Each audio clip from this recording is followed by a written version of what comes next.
KB or Pile Driver Wrestling Podcast. Hey, before we start this video, I just ask that you click like and subscribe these videos. Turn on those notifications. That way you'll never miss a thing when it comes to our podcast.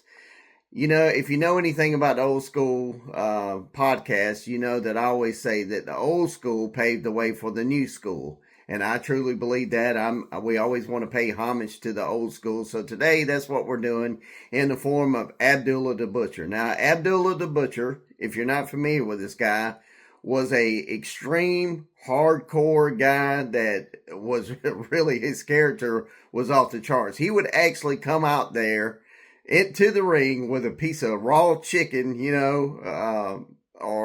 or a whole chicken and act like he was going to eat it, or steak. He'd put his mouth on it and stuff. And he was just extreme. That's the way his character was. He was, he was just known as the Butcher, and man, he was brutal, and we'll get into kind of his accolades and stuff like that. So, little facts as you may not know. I didn't know this until recently, but he was born and raised in Canada.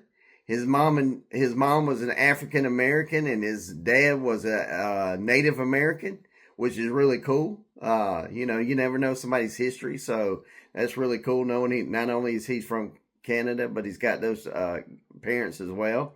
He was really known as the Man of Sudan. I remember my dad would always say that, and he would say, "The madman from Sudan," but he was something else for sure. Like I said, he was a hardcore wrestler. When the fans talk about EC Dubs, or ECW, ECW, they chant that at, when Paul Heyman gets up there or something. This guy was one of the most extreme guys that you could ever meet.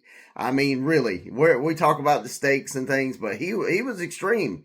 He would put his body through so much. He was known as a blader. He would cut himself and cut others, and they would just have a bath that's why he got the name Abdullah the Butcher, because he would just bleed a lot, or make his opponents bleed a lot. Mick Foley said this about him, said he had one of his cuts are so deep that you can actually put a gambling chip in that cut. I mean, think about that. That's crazy to even think about how deep he would cut himself to entertain the people. And he was quite entertaining. The one thing about Abdullah, though, he didn't, even though his tongue was English, he really never did talk. He didn't talk a lot. He relied on the other manager. He relied on managers to do the talking for him. But he had big managers. I think like 12 or 15 managers. You can go and look those up, online. But here's some of the things that, the managers they had. J.J. Dillon, which was a fantastic manager. Big Bad John. And then you had Jim Holiday. That was another one that was a big manager at the time. So, again, he had so many managers. Go and look those up. I encourage you to. But the one thing that I would say that Abdullah was good at was his in-ring performance. Man, he couldn't nobody make a performance like Abdullah, and some of his accomplishments, some of his things that he accomplished he was the NWA tag champs. He was the United National champs. Now this is NWA International, but he's held belts all over the world. You go and check out his championship run. I mean, it's quite impressive, man. I don't even have all the things that, in big Japan Pro Wrestling, he was a heavyweight champ. So it wasn't just that he was an extreme guy. No, he actually had belts too. He was a great in-ring performer. He was a Hall of Famer.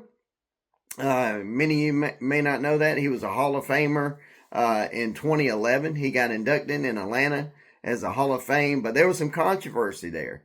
Because he was a blader. Remember, I talked about him being a blader, cutting himself. If you're not familiar with that, he would cut himself.